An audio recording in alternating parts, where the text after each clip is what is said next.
241102 question పై గౌరవ HRD minister గారిని వివరణ ఇవ్వాల్సిందిగా కోరుతున్నాను.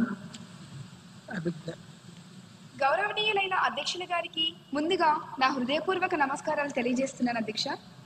అధ్యక్ష, ప్రతిపాదన నాయకులు అడిగినటువంటి ప్రశ్నలలో మొదటి ప్రశ్న, ఈ విద్యా సంవత్సరంలో విద్యార్థుల మొబైల్ వ్యసనం కేసులు ఎంత నమోదయ్యాయి? అధ్యక్ష, ఈ ప్రశ్నకి సమాధానం, ఈ విద్యా సంవత్సరంలో 100ల్లో కేసులు నమోదయ్యాయి అధ్యక్ష. రెండవ ప్రశ్న, మొబైల్ వ్యసనం కోసం ప్రభుత్వం ఏమైనా కౌన్సిలింగ్ లేదా రీహాబ్ సదుపాయాలు అందిస్తున్నదా? అంటే ప్రత్యేక రీహాబ్ అంటూ ఏం లేదు అధ్యక్ష, కాకపోతే ఖచ్చితంగా కౌన్సిలింగ్ అనేది అందిస్తున్నది అధ్యక్ష. మూడవ ప్రశ్న, ప్రత్యేక రీహాబ్ సెంటర్లు లేకపోతే డిజిటల్ డి అడిక్షన్ సెంటర్లు ఏర్పాటు చేయాలనే యోచన ఉందా అధ్యక్ష? ఖచ్చితంగా ఉంది అధ్యక్ష, మాకు అటువంటి ఆలోచన ఉంది. ప్రస్తుతం ప్రభుత్వం పరిశీలిస్తుంది అధ్యక్ష.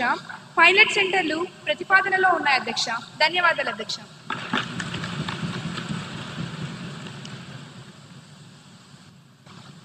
గౌరవ ఎమ్మెల్యే కుమారి నిహారిక గారిని సప్లిమెంటరీ క్వశ్చన్ కి అనుమతిస్తున్నాను. అధ్యక్ష, గౌరవనీయులనే మంత్రి గారు సమాధానం అద్భుతంగా ఉంది. కేసులు 100ల్లో ఉన్నాయట అంటే ఖచ్చితమైన లెక్క లేదా అధ్యక్ష? లేక అది కూడా ఫోన్లో క్యాండీ క్రష్ ఆడుతూ లెక్క పెడతారా?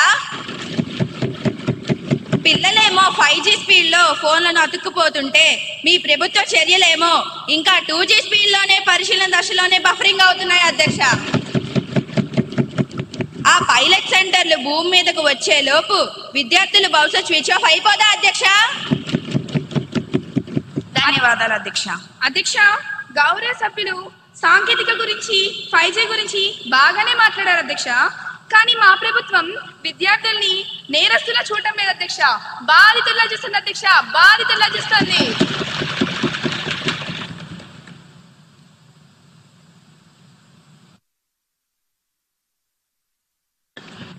అసలు లెక్కలేవి 100ల్లో అంటే సమాధానమేనా అధ్యక్ష? దాట వేయకండి. పైలట్ సెంటర్లు ఎప్పుడు వస్తాయి? డేట్ చెప్పమనండి అధ్యక్ష. చెప్పండి. Silence silence. సభ్యులందరూ సభా గౌరవాన్ని కాపాడాలని కోరుతున్నాను. అధ్యక్ష, బాగా వినమనండి అధ్యక్ష. పిల్లల చేతిలో ఫోన్ ఉంటే అది మొబైల్ వ్యసనం అంటారు. దాన్ని సరిచేయొచ్చు, కౌన్సిలింగ్ ఇస్తున్నాం. కానీ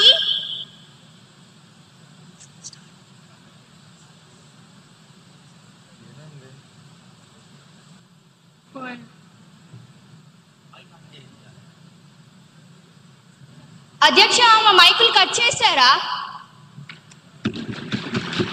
మళ్ళీ కదలే. యాక్షన్ ఎప్పుడు? యాక్షన్ ప్లాన్ ఏది?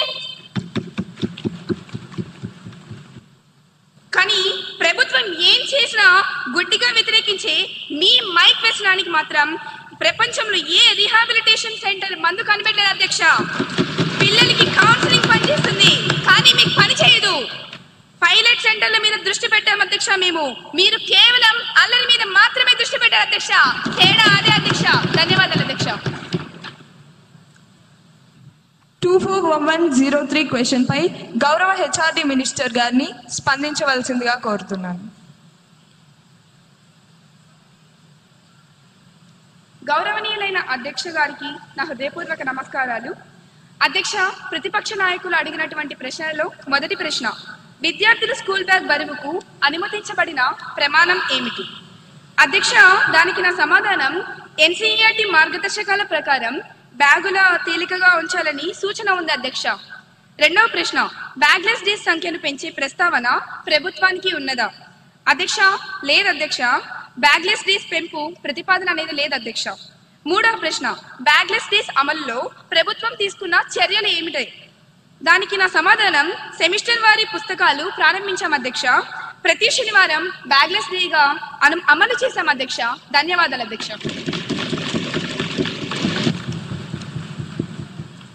గౌరవ ఎమ్మెల్యే లక్ష్మీ నరసింహ గారిని సప్లిమెంటరీ క్వశ్చన్ కి అనుమతిస్తున్నాను.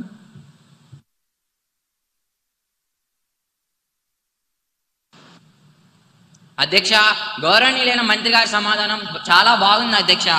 మన ప్రభుత్వం పిల్లలకి టెక్స్ట్ బుక్స్ను, నోట్ బుక్స్ను, బ్యాగ్స్లను ఫ్రీగా ఇస్తుంది అధ్యక్ష. కానీ పిల్లలు ఎలా ఎన్ని చేస్తున్నా మన ప్రభుత్వం బ్యాగుల బరువు గురించి ఆలోచిస్తున్నా